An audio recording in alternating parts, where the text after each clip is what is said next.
Parecia a nós que, de repente, possuíamos uma forma piedosa para abreviar o morticínio no Oriente e dar perspectivas bem promissoras à Europa, evitar uma vasta matança, pôr fim à guerra, dar paz ao mundo, curar os ferimentos dos povos torturados pela demonstração de um tremendo poder, ao custo de umas poucas explosões.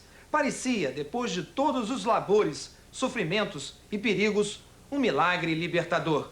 Essas palavras são de Winston Churchill, primeiro-ministro da Inglaterra, no final da Segunda Guerra Mundial. As explosões citadas no texto foram poucas realmente, mas devastadoras. Em agosto de 1945, os americanos lançaram 2 bombas atômicas nas cidades de Hiroshima e Nagasaki.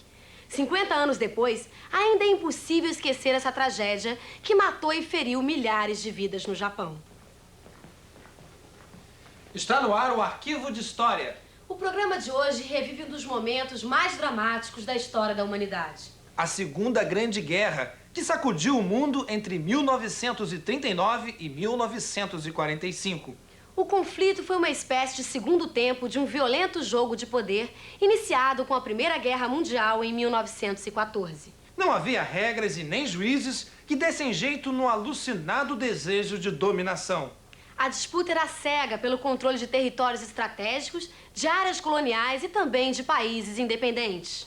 A Alemanha, Itália e Japão lutavam do mesmo lado, formando as nações do eixo. Do outro lado estavam os aliados, França e Inglaterra, e mais tarde, Estados Unidos e União Soviética. A guerra não tinha limites e nem fronteiras e explodiu nos 4 cantos do planeta: Europa, Ásia, África e Oceania. Por trás de bombas e metralhadoras, os países lutavam contra inimigos invisíveis, as ideologias.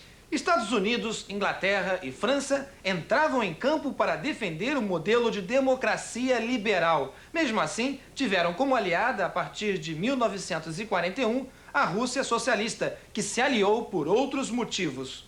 Em outra direção estavam os regimes totalitários da Alemanha, Itália e Japão. Ditaduras que não abriam mão da expansão militarista e da dominação. Mas de onde vinham tanto ódio e tanta disputa? Uma das origens estava no sistema capitalista, que havia gerado riquezas e muitos conflitos. As contradições econômicas, sociais e ideológicas entre potências capitalistas provocaram uma corrida armamentista. Guerras localizadas ameaçavam a paz antes da Segunda Guerra Mundial. Mas não foi só isso que preparou o terreno para o grande conflito. O Tratado de Paz de Versalhes, que finalizou a Primeira Guerra Mundial, levou muitos prejuízos e humilhação para a Alemanha. O orgulho ferido semeou a revanche. A crise econômica de 1929 também teve seu peso nessa história. A depressão que veio a seguir abriu as portas para uma onda de expansionismo militar. Japoneses invadiram a Manchúria, italianos atacaram a Etiópia e os alemães anexaram a Áustria. Esses são os principais motivos que detonaram o conflito e deram adeus à paz. É o que você vai assistir agora num documentário sobre a Segunda Guerra Mundial. Assim era a França em 1939. Começava o último verão de paz.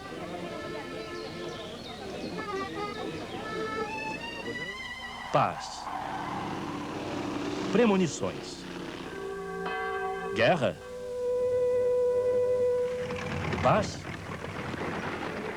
Guerra. Paz. Guerra. A caixa da máscara contra gases estava sempre à mão, no belo fim do verão de 1939. Agosto de 1939, um parque em Paris. Paz.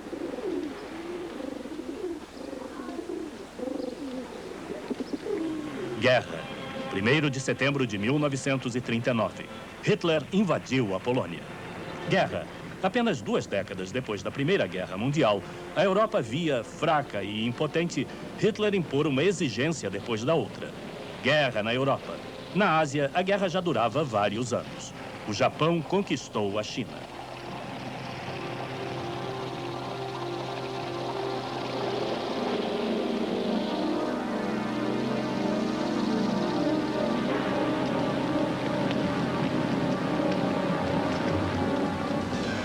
Estes poloneses são os primeiros dos milhões de vítimas da guerra alemã de conquistas. Aqui na Polônia surgiram os maiores e mais terríveis campos de extermínio.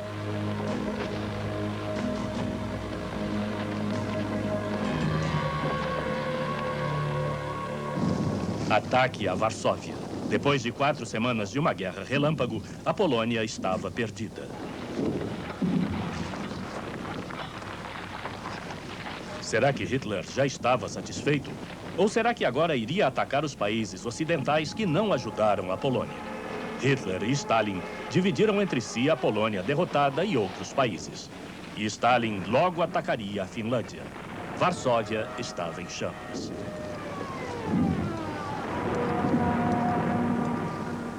Os oficiais de Hitler e de Stalin se encontraram no meio da Polônia. Os dois ditadores se entendiam muito bem. Será que Hitler atacaria o Ocidente quando houvesse realinhado suas forças?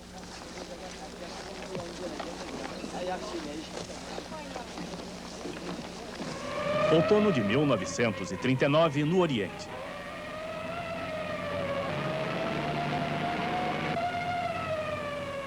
No Ocidente, um ensaio de alarme antiaéreo.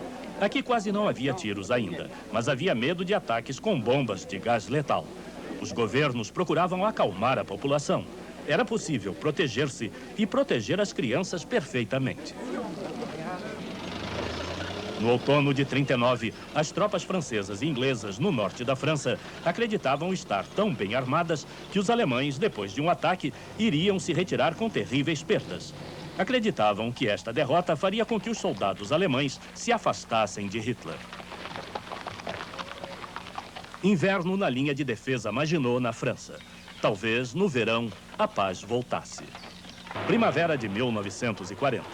Os exércitos de Hitler atacavam a Dinamarca, Noruega, Holanda, Luxemburgo, Bélgica e avançavam rumo à França.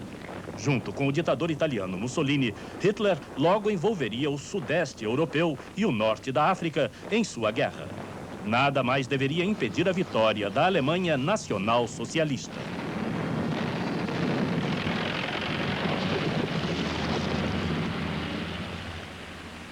Fuga aos blindados alemães.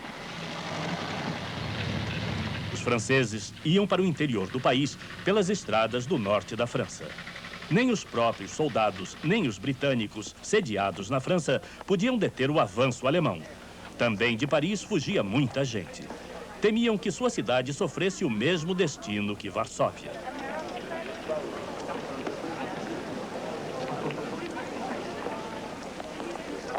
Mas enquanto em algum lugar do país os refugiados esperavam pelo pior, a capital caía sem luta nas mãos dos alemães. Ao amanhecer de 23 de junho de 1940, um estranho turista chegou a Paris quase vazia. O arquiteto amador Adolf Hitler procurava inspiração. Afinal, ele queria transformar Berlim na mais gloriosa capital europeia. Passando por policiais estupefatos, chegou ao Arco do Triunfo. O Führer alemão se delicia com a vitória. Depois da França, viria a Inglaterra. Londres. Em setembro de 1940, chegavam os bombardeiros alemães. 100, talvez 200, dia e noite. Bombas, luta aérea, a batalha pela Inglaterra. A Grã-Bretanha devia ser amaciada para a invasão alemã. A ordem era bombardeios em massa, guerra total contra a população civil. Ela já começou na Espanha e na China. Guernica, Xangai. Agora Varsóvia e Roterdã, Londres, Birmingham, Berlim, Dresden, Tóquio, Nagoya, centenas de cidades, milhares de toneladas de bombas incendiárias e explosivas. O medo nos porões embaixo desse inferno. Milhares perdiam suas casas, suas posses e seus bens. Milhares de vítimas nestas cidades torturadas.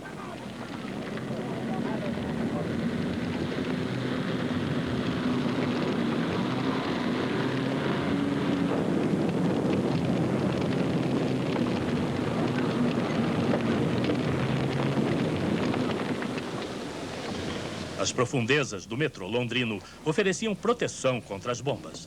Assim também aconteceria depois em Moscou. Para muitos, o metrô se transformou num abrigo noturno permanente, onde cada um tinha seu lugar reservado.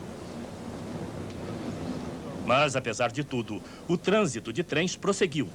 É surpreendente como as cidades, apesar dos bombardeios, continuavam funcionando.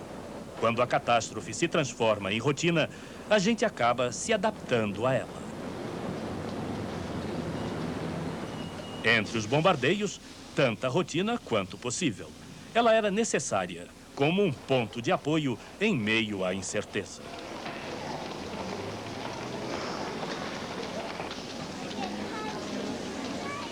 De vez em quando, algo de especial nas cidades bombardeadas. Muitas crianças voltaram do campo.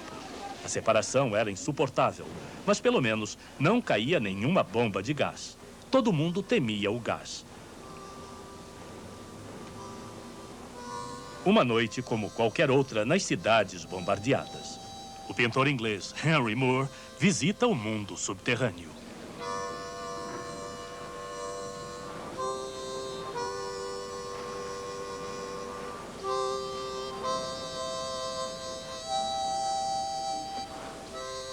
Henry Moore traduziu esta realidade em seus desenhos.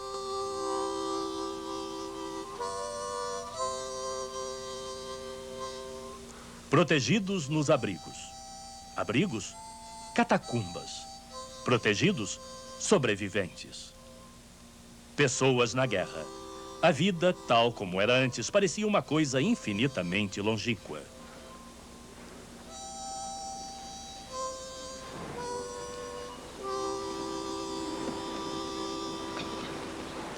Com o avançar da guerra, Londres sentiria os efeitos das bombas teleguiadas. A V1 atingia seus alvos, quem sabia onde, quem sabia quando. Pelo menos dava para ouvi-la antes e talvez para se salvar. A V1 seguiu-se o foguete teleguiado V2. Ele era pior, porque explodia antes que se conseguisse ouvi-lo, pois era mais rápido que o som.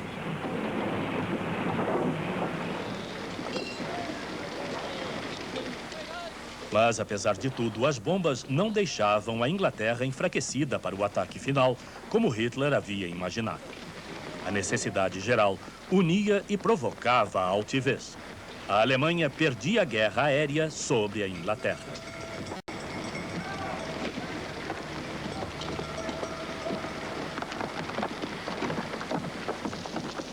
Em todas as cidades bombardeadas do mundo, a situação era semelhante. De alguma forma, a vida continua. Pela manhã, a volta ao trabalho.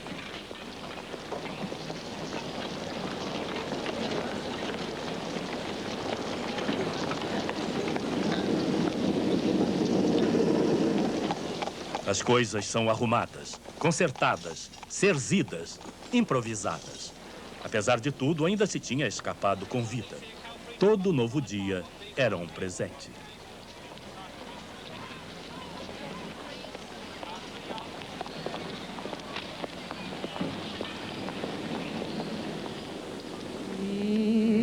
Algumas ruas ainda foram poupadas. Um cinema, fuga da guerra para os sonhos. Férias no front. Sempre a mesma coisa, a despedida.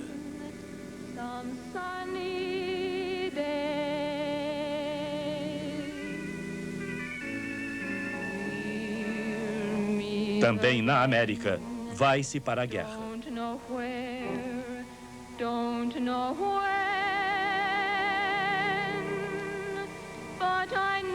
E na Rússia, um filho e sua mãe. Despedida. Também por aqui, a guerra.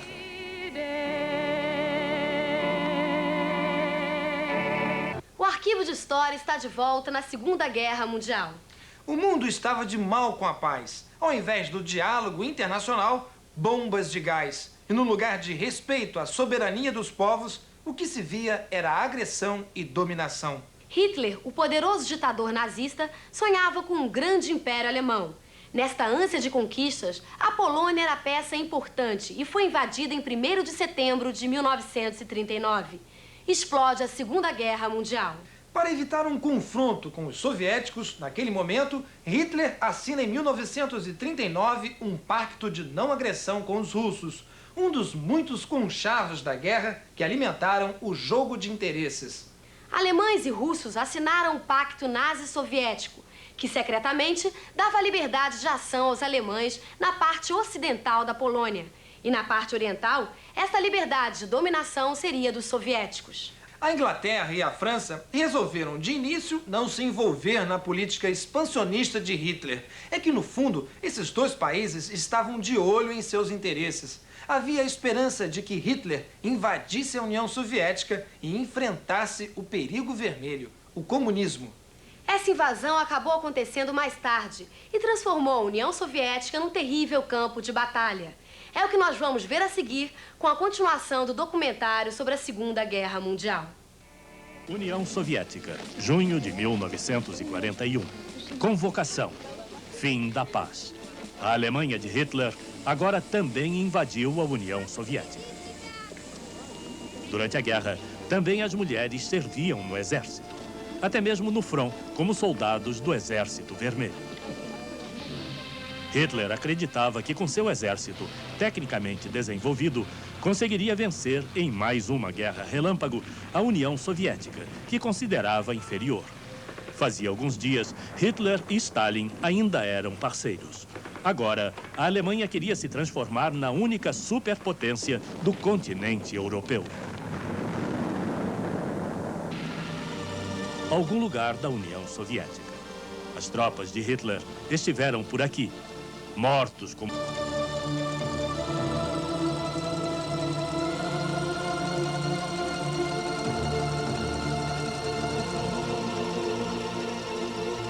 Os soviéticos tiveram que lamentar cerca de 20 milhões de mortos. Triste sina. Ao defender seu país, os soldados soviéticos também defendiam o regime de terror de Stalin. Mas eles não tinham opção se quisessem proteger suas famílias contra os alemães. Nos intervalos da luta, os pensamentos voavam para casa. A milhares de famílias, o poder stalinista trouxe grandes perdas. Agora, era o medo frente à maldade dos alemães. Nada mais cruel e pesado do que a vida destes soldados.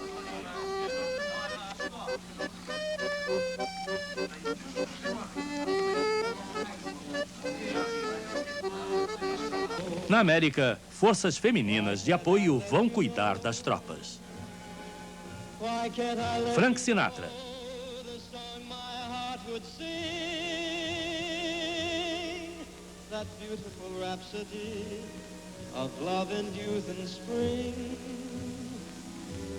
The music is sweet, the words are true, the song is you.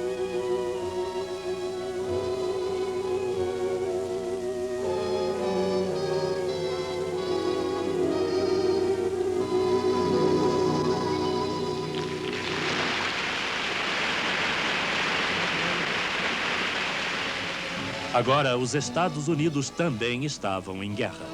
As estrelas de Hollywood divertiam os soldados. Marlene Dietrich, Diana Durbin, Linda Darnell. Como acontecia na América, muitos artistas cuidavam do ânimo das tropas de outros exércitos.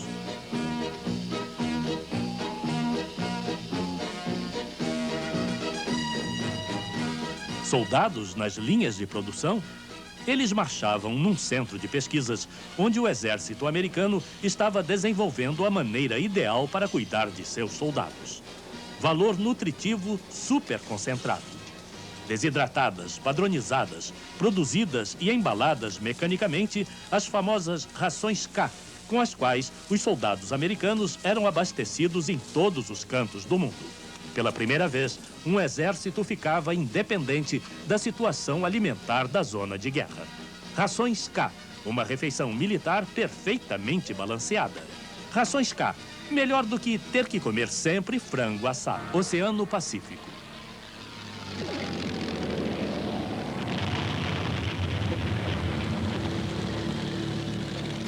Entre os primeiros americanos que tiveram de conviver com a guerra estavam os pilotos e marinheiros. O ataque surpresa dos japoneses em dezembro de 1941 foi uma verdadeira catástrofe, tanto para os americanos quanto para os ingleses e seus aliados. A Segunda Guerra Mundial já havia estourado na Ásia. –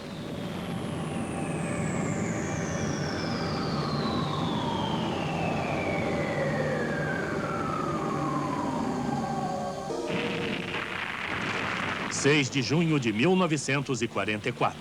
Invasão da costa norte da França. O império de terror de Hitler precisava ser destruído.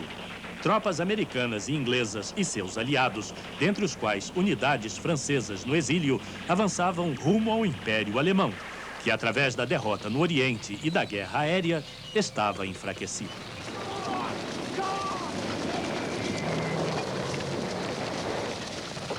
Agora, na Alemanha quase vencida, até as crianças precisavam lutar por Hitler. Prisioneiros de guerra alemães, libertação de Paris, júbilo na Bélgica.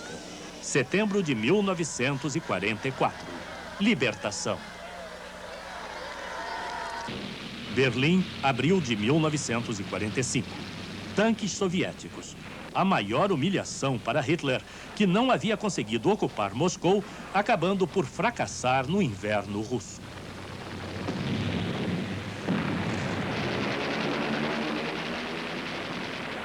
A Alemanha estava no fim.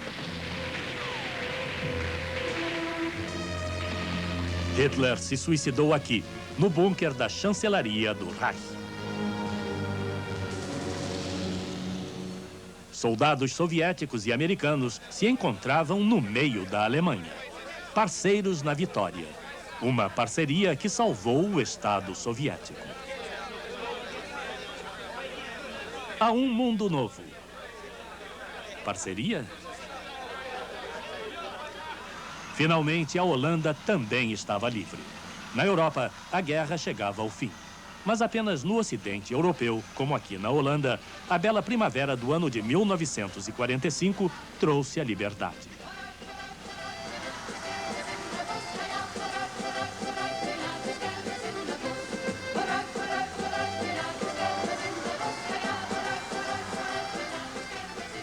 Liberdade e alegria para alguns. Vergonha para os outros.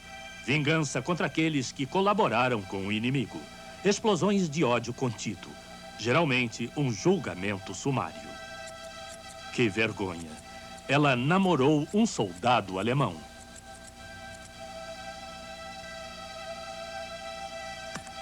Culpa? Castigo? Vários criminosos nazistas foram tratados com mais piedade do que esta jovem. Antes de encerrar o programa, vamos aos principais pontos da história. 1939, Hitler, o ditador alemão, dá início a uma política expansionista, invadindo a Polônia. Depois viriam a Dinamarca, Noruega, Romênia, Hungria, Bulgária, Iugoslávia, Grécia, Bélgica, Holanda e França. Os países dominados eram forçados a trabalhar e a produzir para os alemães, aumentando o poder de Hitler. 1941. Hitler invade a União Soviética e rompe com o pacto de não agressão. A Rússia reage e entra na guerra ao lado dos aliados. A Batalha de Stalingrado, em 1943, foi dramática e sangrenta. Os alemães saíram derrotados. As forças nazistas perdiam o fôlego. Dominar não era tão simples como invadir. A Alemanha também perdia terreno na África, onde o exército alemão foi detido por tropas inglesas. Na Itália, o fascismo de Mussolini não resistiu às tropas aliadas. A Força Expedicionária Brasileira também esteve por lá para lutar contra o fascismo. 6 de junho de 1944, o dia D. Milhares de soldados americanos, britânicos e canadenses desembarcam na Normandia, no nordeste da França. A maior operação aeronaval da história daria o golpe mortal nas forças nazistas que resistiam na Europa. 1945. Berlim é dominada pelas tropas aliadas, inclusive pelos soviéticos, que avançaram para a capital alemã, vindos do leste europeu. 7 de maio de 1945. Hitler já estava morto quando o novo governo alemão aceitou a rendição incondicional. Fim da guerra na Europa. Agosto de 1945. Para dar fim à guerra no Pacífico e destruir o último aliado de Hitler, os Estados Unidos lançam 2 bombas atômicas no Japão. Os japoneses se rendem. Paz com gosto amargo e um saldo estúpido. Bilhões de dólares gastos numa guerra que matou mais de 50 milhões de vidas. Nós ficamos por aqui. Não perca o próximo programa do Arquivo de História. Até lá! Até lá.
Estou certo de que haverá uma síntese dialética do capitalismo com o socialismo, pois não existem países socialistas e capitalistas. Existem países socialistas ricos e países socialistas pobres, e países capitalistas ricos e pobres. Em resumo, existem países ricos e existem países pobres.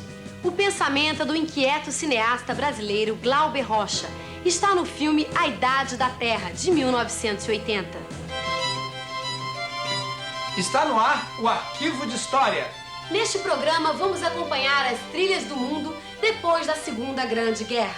O preço da paz, os eternos conflitos e os caminhos